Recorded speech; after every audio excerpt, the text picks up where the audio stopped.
Hello everyone. Girnar coaching academy या चॅनलवर तुमच्या सर्वांचं स्वागत आहे. आज आपण बल म्हणजेच फोर्स या एका नवीन टॉपिकला चालू करणार आहोत आणि या टॉपिकवरती कशा प्रकारे प्रश्न विचारले जातात ते देखील बघणार आहोत क्लासला. तर आपण चालू करूयात. बल म्हणजे नक्की काय? तर जेव्हा अचल वस्तू ही गतिमान करण्यासाठी किंवा गतिमान अवस्थेतील वस्तूची गती बदलवण्यासाठी जी भौतिक राशी उपयोगात आणली जाते तिला बल असं म्हणतात. तर आता भौतिक राशी म्हणजे काय हे आपण मागच्या व्हिडिओत बघितलं. कुठल्या असतात? सदिश राशी आणि अदिश राशी. तर त्या वस्तूची गती बदलवण्यासाठी ह्या ज्या राशी वापरल्या जातात त्याला काय म्हणतात? तर बल असं म्हणतात. तर मग बल ही कोणती राशी आहे? तर बल ही आहे सदिश राशी. तर सदिश राशी का बरं? तर या बल राशीसाठी परिमाण आणि दिशा या दोन्ही गोष्टी वापरल्या जातात. म्हणजे परिमाण आणि दिशा या दोन्ही गोष्टी ज्या राशीमध्ये असतात त्या राशीला आपण कोणत्या राशी म्हणतो? तर सदिश राशी. म्हणून बल ही आहे सदिश राशी. आता बल म्हणजे आपण व्याख्या बघितली बलाची, पण बल म्हणजे फॉर्म्युलामध्ये कसं लिहितात? फोर्स इक्वल टू काय लिहितो आपण? Mass into acceleration. म्हणजे F इक्वल टू ma. म्हणजेच काय? बल म्हणजे वस्तुमान व त्वरण यांचा असतो गुणाकार. आता या फॉर्म्युलामध्ये F इक्वल टू ma मध्ये हे जे m असतं हे असतं वस्तुमान, F इक्वल टू फोर्स आणि a म्हणजे काय असतं? तर त्वरण. आता बलासाठी आपण कोणती एककं वापरतो? बल कशामध्ये आपण नोट करतो? तर बलासाठी दोन पद्धतीची एककं वापरली जातात. एक MKS पद्धती आणि एक CGS पद्धती. आपण मेनली न्यूटन हे MKS पद्धतीचं युनिट वापरतो, म्हणजेच एकक वापरतो. MKS पद्धतीचं आहे न्यूटन, जे आपण N असं नोट करतो. आणि CGS पद्धतीचं बलाचं एकक कोणतं आहे? तर डाइन. बलाचे मेन 4 प्रकार आहेत. तर ते 4 प्रकार कोणते ते आपण बघूयात. पहिला प्रकार आहे बलाचा म्हणजे फोर्सचा गुरुत्व बल, त्यालाच काय म्हणतात? Gravitational force. सेकंड टाईप आहे विद्युत चुंबकीय बल म्हणजेच इलेक्ट्रोमॅग्नेटिक फोर्स. तिसरा आहे केंद्रकीय बल म्हणजेच न्यूक्लिअर फोर्स. आणि चौथा क्षीण बल म्हणजे वीक फोर्स. पहिल्या बलाच्या प्रकारापासून चालू करूयात. तर पहिला बलाचा प्रकार आहे गुरुत्व बल, त्यालाच काय म्हणतात इंग्लिशमध्ये? ग्रॅव्हिटेशनल फोर्स असं म्हणतात. आता पृथ्वी प्रत्येक पदार्थाला खेचून आपल्याकडे घेते हे तर आपल्याला माहिती आहे, हे वैश्विक सत्य आहे. पदार्थांचा आकार, त्यांचे स्वरूप किंवा त्या पदार्थामधील अंतर काही असो, ते गुरुत्व स्थिरांकाचं मूल्य हे कायम राहतं. म्हणजे ते गुरुत्वाकर्षण शक्तीमुळेच खेचलं जातं. तर आपण हे तेच आहे गुरुत्व बल. तर काय ते बघूयात. जेव्हा पृथ्वी सभोवतालच्या प्रत्येक वस्तूवर आकर्षण बल प्रयुक्त करते म्हणजे आकर्षित करते आपल्याकडे, हे जे बल असतं या बलास म्हणतात पृथ्वीचं गुरुत्व बल. आता हे बल पृथ्वीच्या वस्तुमानाच्या गुणाकाराच्या समप्रमाणात असतं. कशाच्या समप्रमाणात असतं? तर हे खूप महत्त्वाचं आहे. बल हे वस्तुमानाच्या गुणाकाराच्या समप्रमाणात असतं. आता वस्तूमधील अंतराच्या वर्गाशी हे व्यस्त प्रमाणात असतं. म्हणजे समप्रमाणात असतं वस्तुमानाशी आणि अंतराशी असतं व्यस्त प्रमाणात. या दोन गोष्टींमधला फरक लक्षात ठेवायचा. बल हे वस्तुमानाच्या गुणाकाराच्या समप्रमाणात असतं आणि वस्तूमधील अंतराच्या वर्गाशी हे असतं व्यस्त प्रमाणात. गुरुत्व बलाची वैशिष्ट्य कोणकोणती आहेत ते बघूयात. गुरुत्व बलाचं सर्वात पहिलं वैशिष्ट्य आहे हे सर्वात क्षीण बल आहे. आणि दुसरं वैशिष्ट्य काय? तर मर्यादा क्षेत्र हे सर्वात दीर्घ आहे. म्हणजे सर्वात जास्त मर्यादा क्षेत्र लागतं. आणि गुरुत्व बलाची सापेक्ष तीव्रता काय असते याच्यावरती पण बराच वेळा प्रश्न विचारला जातो की सापेक्ष तीव्रता काय आहे, आणि स्पेसिफिक विचारलं जातं की गुरुत्व बलाची सापेक्ष तीव्रता काय? तर ती आहे 1. हे झाला बलाचा पहिला प्रकार, पहिला टाईप. आता दुसरा टाईप आपण बघूयात की विद्युत चुंबकीय बल. आता विद्युत चुंबकीय बलला इंग्लिशमध्ये काय म्हणतात? तर इलेक्ट्रोमॅग्नेटिक फोर्स म्हणजेच असतं विद्युत चुंबकीय बल. आता वस्तूंमध्ये अणू रेणू असतात हे तर आपल्याला माहिती आहे, पण या अणू आणि रेणूंना एकत्रित काहीतरी ठेवत असेल ना, म्हणून ते एकत्रित राहतात. तर त्यांना एकत्रित काय ठेवतं? तर ते बल असतं. म्हणजेच काय? तर वस्तूमधील अणूंना व रेणूंना एकत्रित ठेवणाऱ्या बलास काय म्हणतात? तर विद्युत चुंबकीय बल असं म्हणतात. म्हणजे या वस्तू एकत्र का असतात? हे दोघे अणू आणि रेणू एकत्र का असतात? त्याचं कारण काय? तर ते आहे विद्युत चुंबकीय बल. ते कोणत्या स्वरूपात असतं? तर ते आकर्षण आणि प्रतिकर्षण या दोन्ही रूपात असतं. म्हणजे आकर्षण रूपातही असतं आणि प्रतिकर्षण अशा दोन्ही स्वरूपात असतं. हे बल गुरुत्व बलापेक्षा अधिक असतं, म्हणजे गुरुत्व बल विद्युत चुंबकीय बलापेक्षा नेहमी कमी असतं. हायड्रोजनच्या अणूमध्ये इलेक्ट्रॉन व प्रोटॉन यांच्यातील विद्युत चुंबकीय बल हे 10⁻⁷ न्यूटन असतं. कशातलं? तर इलेक्ट्रॉन आणि प्रोटॉन हे कोणाच्या अणूमधलं? तर हायड्रोजनच्या अणूमधलं. त्यांच्यातील विद्युत चुंबकीय बल किती असतं? तर 10⁻⁷ न्यूटन एवढं असतं. आता या विद्युत चुंबकीय बल म्हणजे काय आपण ते बघितलं. आता त्याची वैशिष्ट्य कोणकोणती असतात ते बघूयात. पहिलं वैशिष्ट्य आहे गुरुत्व बलाहून प्रभावी बल असतं. म्हणजे आपण जे आता पहिलं बल बघितलं गुरुत्व बल, त्या बलापेक्षा पण प्रभावी बल कोणतं? तर ते आहे विद्युत चुंबकीय बल. म्हणजे ते अमर्याद असतं. आणि मर्यादा क्षेत्र काय? तर दीर्घ मर्यादा क्षेत्र. दीर्घ म्हणजे जास्त, हे त्याचं वैशिष्ट्य आहे. आता विद्युत चुंबकीय बलाची सापेक्ष तीव्रता काय असते? आपण बघितलं की गुरुत्व बलाची सापेक्ष तीव्रता काय असते? 1. पण सापेक्ष तीव्रता विद्युत चुंबकीय बलाची काय असते? तर 10⁻38 म्हणजे 10�38 एवढी सापेक्ष तीव्रता असते. आता विद्युत चुंबकीय बलाची उदाहरणं बघूयात कोणती कोणती. आपण बघितले बराच वेळा, एक प्रयोग केलाय स्कूलमध्ये की कंगवा जेव्हा आपण तेल लागलेलं असतं, कंगव्याला केस विंचरल्यावर थोडंसं तेल लागलेलं असतं, आणि तेव्हा आपण काय करतो की जर कागदाच्या जवळ नेले तर ते कागदाचे तुकडे आपोआप त्या कंगव्याला चिकटतात.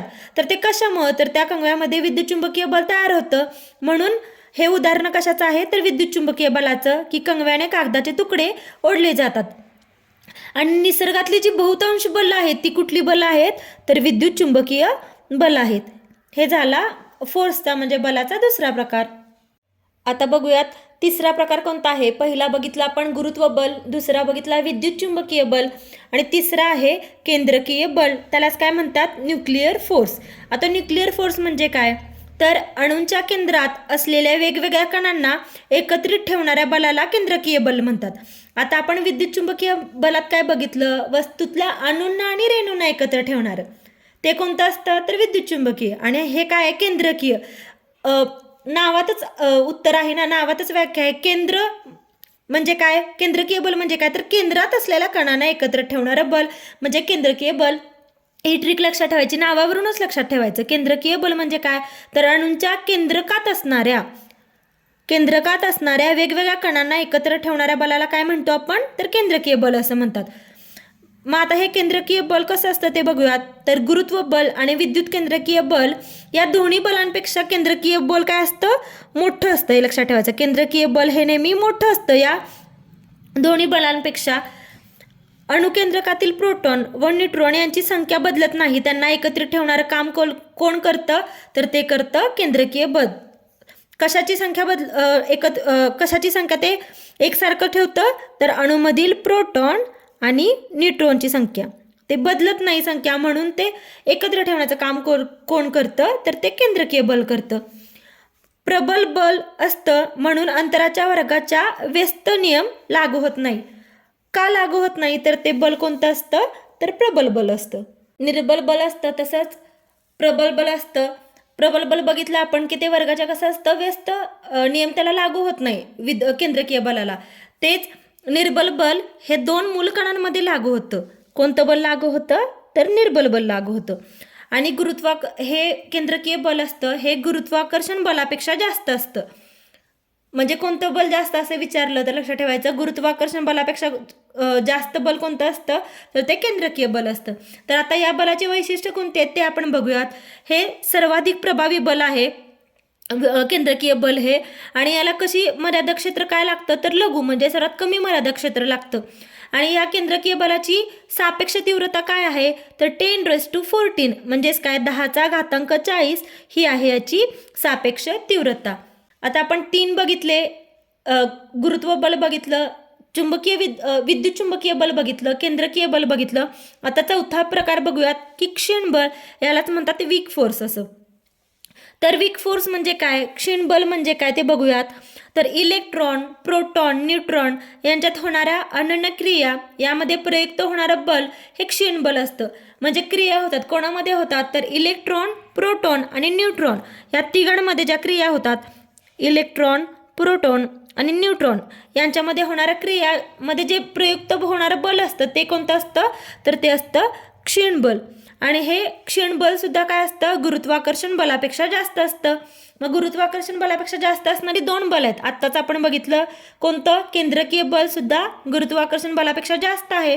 सेम गुरुत्वाकर्षण बलापेक्षा क्षीण बल सुद्धा जास्त आहे. आता क्षीण बलाची वैशिष्ट्य कोणती आहेत ते बघूयात. तर मर्यादा क्षेत्र हे सर्वात कमी असतं. आतापर्यंत आपण बघितलं की मर्यादा क्षेत्र गुरुत्व बलाला जास्त होतं, विद्युत चुंबकीय बलाला पण जास्त होतं, दीर्घ मर्यादा क्षेत्र होतं, केंद्रकीय बलाला लघु होतं. पण क्षीण बलाला काय आहे, तर मर्यादा क्षेत्र हे सर्वात कमी आहे. म्हणजे सर्वात कमी मर्यादा क्षेत्र असणारं बल कोणतं, तर ते क्षीण बल, वीक फोर्स आहे. आणि या क्षीण बलाची सापेक्ष तीव्रता काय असते, तर 10⁻25 म्हणजे 10⁻25 ही असते याची सापेक्ष तीव्रता. आता आपण बल म्हणजे काय आणि बलाचे जे मेन 4 टाईप असतात म्हणजे गुरुत्व बल, विद्युत चुंबकीय बल, केंद्रकीय बल आणि क्षीण बल ते बघितलं. तर आता बल कशामध्ये लिहितो आपण, त्याचं एकक काय, कोणत्या युनिटमध्ये लिहितो तेही बघितले आपण. तर ती बलाची एककं काय आहेत, 2 पद्धतीत लिहितात. आपल्याला माहिती आहे त्या पद्धती कोणत्या, एक MKS पद्धत आणि दुसरी आहे CGS पद्धत. तर बलासाठी MKS पद्धतीत कोणतं आपण वापरतो युनिट, तर न्यूटन, आणि ते लिहितो आपण N असतं. आणि CGS पद्धतीत काय असतं युनिट, तर डाईन असं एकक असतं. आणि 1 न्यूटन म्हणजे किती डाईन असतं, तर 1 न्यूटन म्हणजे 10⁵ म्हणजे 1 न्यूटन इक्वल टू 10⁵ डाईन. बलामुळे होणारे परिणाम बघूयात आता आपण की बलामुळे कोणकोणते परिणाम होतात. तर जे आर्किमिडीजचं तत्व आहे किंवा आर्किमिडीजचा सिद्धांत आहे, तर हे बलामुळे होणारा एक परिणामच आहे. तर आर्किमिडीजचं तत्व म्हणजे नक्की काय, तर घन पदार्थ द्रवात अंशतः किंवा पूर्णता बुडवल्यास तो त्याचा द्रवात बुडलेल्या आकारमाना एवढा द्रव बाजूला सारतो, त्यावेळी पदार्थाच्या वजनात घट होते आणि ही घट पदार्थाने बाजूला सारलेल्या द्रवाच्या वजना एवढी असते. हेच आहे आर्किमिडीजचं तत्व किंवा त्याला आपण म्हणतो आर्किमिडीजचा सिद्धांत. तर याचं उदाहरण कोणतं आहे, तर नदीतील दगड, मासे हे आहे आर्किमिडीज तत्वाचं उदाहरण. आर्किमिडीजच्या सिद्धांतामध्ये आपण उत्प्रणोद बल नावाचं एक बल असतं. ते बल म्हणजे काय ते बघूयात. तर जेव्हा आपण एखादी वस्तू पाण्यात बुडवतो, कोणती वस्तू पूर्ण बुडवा किंवा थोडीशी बुडवा, तर त्याच्यामध्ये काहीतरी बल कार्य करतं म्हणून ती वस्तू बुडते ना पाण्यामध्ये. तर ते जे बल असतं ते कोणतं असतं, तर ते असतं उत्प्रणोद बल. म्हणजेच काय, जेव्हा एखादी वस्तू पाण्यात पूर्णतः बुडवली किंवा काही अंशी बुडवली तर त्या वस्तूवर उत्प्रणोद बल हे कार्य करतं. म्हणजे जे कार्य करणारं बल असतं त्या बलाला काय म्हणतात, तर उत्प्रणोद बल. जेव्हा एखादी वस्तू पाण्यात टाकतो त्यावेळी त्यावर 2 बल कार्यरत राहतात. म्हणजे त्यामध्ये कार्य करणारं बल असतं ते उत्प्रणोद बल असतं. आणि जेव्हा पाण्यात वस्तू टाकतो त्यावेळी त्या वस्तूवर किती बल कार्य करतात, तर ती 2 बल असतात. वस्तूचे वजन हे उत्प्रणोद बलापेक्षा जास्त असल्यास वस्तू पाण्यात बुडते. म्हणजे कधी बुडते, जेव्हा त्याचं वजन, वस्तूचं वजन हे उत्प्रणोद बलापेक्षा काय असतं, जास्त असतं. जेव्हा वजन जास्त असतं तेव्हा ती वस्तू पाण्यात बुडते. आणि सेम अपोजिट, जेव्हा वस्तूचं वजन हे उत्प्रणोद बलापेक्षा कमी असतं तेव्हा वस्तू पाण्यावर तरंगते किंवा समान असतं. तेव्हा वस्तूचं बल आणि उत्प्रणोद बल जेव्हा समान असतं तेव्हा वस्तूवर पाण्यावरतीच तरंगत राहते. हे आहे आर्किमिडीजचं तत्व. म्हणजेच काय, हा एक प्रकारचा बलामुळे होणारा परिणाम आहे. आता आपण तरंग म्हणजे काय ते बघितलं. म्हणजेच काय, जेव्हा वजनाचं बल आणि उत्प्रणोद बल हे समान असतं, म्हणजे वस्तूचं वजन थोडक्यात आणि ते उत्प्रणोद बल यांची जेव्हा व्हॅल्यू समान असते तेव्हा वस्तू पाण्यावर तरंगते. पण या तरंगाचा पण एक सिद्धांत आहे किंवा नियम आहे. तो नियम कोणता ते आपण बघूयात की तरंगाचा नियम कोणता, तर कोणताही पदार्थ हा पाण्यात तरंगत असताना त्याचं वस्तुमान त्या पदार्थाने बाहेर टाकलेल्या पाण्याच्या वस्तुमाना एवढंच राहतं. हा आहे तरंगाचा नियम. म्हणजेच काय, जर वस्तू पाण्यात तरंगत असेल तर ज्या पदार्थानं ते बाहेर टाकली होती वस्तू, त्या पदार्थाचं वस्तुमान हे पाण्याच्या वस्तुमानाचं एवढं असतं. हा आहे तरंगाचा नियम. तर आता आपण जे आर्किमिडीजचं तत्व बघितलं आणि हा तरंगाचा नियम, हे 2 जे नियम आहेत, आर्किमिडीजचा सिद्धांत आणि तरंगाचा सिद्धांत, हे द्रव्याविषयी अनेक नियम सांगतात आपल्याला. द्रव असतं त्या द्रवाचे अनेक नियम सांगतात. तर ते काही बेसिक नियम आहेत ते आपण बघूयात. ते नियम कोणते, तर पहिला नियम काय, आपल्याला माहिती आहे की लोखंडाचे कण हे पाण्यात बुडतात. पण आपण बघितले की जहाज तर लोखंडाची बनवलेली असते, लोखंड, इस्पात असं बऱ्याच वस्तू वापरल्या असतात. पण ते जहाज का बरं पाण्यात तरंगतं, कारण तेच या दोन्ही सिद्धांतावर आहे. ते बघूयात आपण. लोखंडाचे कण पाण्यात बुडतात परंतु लोखंड व इस्पात पासून बनवलेलं जहाज पाण्यात तरंगतं, कारण जहाजामध्ये हवा असते आणि त्याची घनता ही पाण्याच्या घनतेपेक्षा कशी असते, कमी असते, म्हणून जहाज पाण्यावर तरंगतं. त्याचं मेन रिझन काय आहे, तर पाण्याची घनता ही कमी असते. हे द्रवाचा हे दोघं तत्व मिळून आपल्याला हे नियम सांगतात. तर दुसरा नियम काय आहे ते बघूयात. समुद्राच्या पाण्याची घनता ही नदीच्या पाण्याच्या घनतापेक्षा काय असते, जास्त असते. म्हणजे समुद्राची घनता जास्त नदीच्या पाण्याच्या घनतेपेक्षा. हा आहे दुसरा नियम.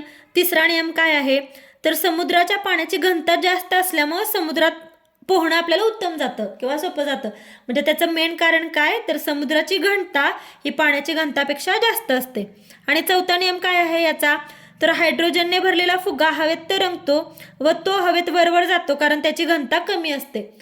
आपण हे बघितलंय, आपल्याला हे बऱ्याच वेळा आपण उदाहरण ऐकलंय, बघितलंय, पण त्याचं रिझन काय आहे त्यामागे, तर त्याची हायड्रोजनने भरलेला फुगा हवेत तरंगतो आणि तो वर जातो. का वर जातो, कारण का त्याची घनता ही कमी असते, म्हणून तो वरवर जातो आणि तरंगतो. आता आपण आयोगाने विचारलेले प्रश्न बघूयात. मागच्या व्हिडिओमध्ये आपण गती आणि गतीचे प्रकार आणि न्यूटनचे नियम बघितले आणि या व्हिडिओमध्ये आपण बल बघतोय. ज्यांनी कोणी तो व्हिडिओ गतीचा बघितला नसेल त्यांनी तो व्हिडिओ नक्की जाऊन बघा. तर या दोन टॉपिकवरती आयोगाने विचारलेले प्रश्न बघूयात आपण. काय आहे पहिला प्रश्न, तर प्रत्येक क्रियेकरता तेवढीच व विरुद्ध प्रतिक्रिया असते, हा कोणता सिद्धांताचा नियम आहे. आणि हा ASO 2012ला विचारलेला प्रश्न होता. तर ऑप्शन्स आहेत आपल्याला बॉयल्सचा नियम, दुसरा ऑप्शन आहे आर्किमिडीजचा सिद्धांत, तिसरा ऑप्शन आहे न्यूटनचा गतीचा दुसरा नियम आणि चौथा ऑप्शन आहे यापैकी नाही. तर आपण प्रश्न कोणता सिद्धांत दिलाय, प्रत्येक क्रियेकरता तेवढीच व विरुद्ध प्रतिक्रिया असते. आपण बघितलं बॉयल्सचा नियम तर हा नाहीये. आर्किमिडीजचा सिद्धांत सुद्धा आपण आता पाहिला, हा आहे का आर्किमिडीजचा सिद्धांत, तर हाही नाहीये.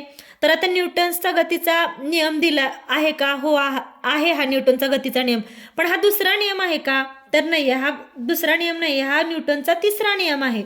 हा दुसरा नियम नाहीये, हा आहे न्यूटनचा थर्ड लॉ. आणि तो थर्ड लॉ काय सांगतो, तर प्रत्येक क्रियेकरता तेवढी व विरुद्ध प्रतिक्रिया असते. म्हणजेच काय, for every action there is an equal and opposite reaction. हा आहे न्यूटन्सचा तिसरा नियम. म्हणजे हे तिन्ही ऑप्शन चुकीचे आहेत. म्हणजे आपला आन्सर काय येणार, तर ऑप्शन नंबर 4 यापैकी नाही. दुसरा प्रश्न बघूयात. आता जो बल टॉपिक आपण बघितला त्यावरती आयोगाने विचारलेला प्रश्न आहे की खालीलपैकी कोणती विधाने सत्य आहेत. हा MPSC 2012ला विचारलेला प्रश्न आहे. अ आहे गुरुत्व बल हे फक्त आकर्षण बल असतं. 2 केंद्रकीय बल हे आकर्षण व प्रतिकर्षण बल असू शकतं. तिसरं स्थिर विद्युत बल हे आकर्षण व प्रतिकर्षण बल असू शकतं. आणि चौथा ऑप्शन आहे गुरुत्व बल हे फक्त प्रतिकर्षण बल असतं. आणि आपल्याला ऑप्शन्स काय दिलेत, पहिलं ऑप्शन आहे फक्त ड बरोबर, दुसरं ऑप्शन आहे फक्त ब आणि क बरोबर, तिसरं ऑप्शन आहे फक्त अ आणि क बरोबर आणि चौथा ऑप्शन आहे फक्त ब आणि ड बरोबर. हे अ ब क आणि ड असं आहे. सॉरी, मी हे 1 2 3 4 लिहिलं आहे, पण हे अ ब क आणि ड आहे. तर आता ह्याचं बरोबर आन्सर काय आहे, पर्याय 1 बघूयात. फक्त ड बरोबर. गुरुत्व बल हे फक्त प्रतिकर्षण बल असतं का, नाही. आत्ता बघितलं आपण की हे प्रतिकर्षण फक्त नसतं, म्हणून हा ऑप्शन चुकला. दुसरा ऑप्शन काय आहे, फक्त ब आणि क बरोबर. म्हणजे ब आणि क हे 2 बरोबर आहेत असं सांगितलंय त्यांनी.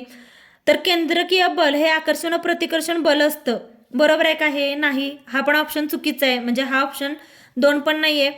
तिसरा काय ऑप्शन आहे, फक्त अ आणि क बरोबर. अ काय आहे, गुरुत्व बल हे फक्त आकर्षण बल असतं, बरोबर आहे. आपण आत्ता बघितलं गुरुत्व बल हे फक्त काय असतं, आकर्षण बल असतं.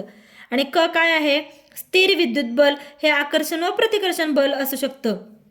म्हणजे जे आपण बघितलं की विद्युत बल ते काय असतं, आकर्षण पण असतं आणि प्रतिकर्षण असतं. आणि स्थिर विद्युत बल हे विद्युत बलाचाच प्रकार आहे. म्हणजेच स्थिर विद्युत बल आकर्षण व प्रतिकर्षण असतं. हे बरोबर आहे का, हो बरोबर आहे. म्हणजे आपला आन्सर काय, फक्त अ आणि क बरोबर, ऑप्शन नंबर 3.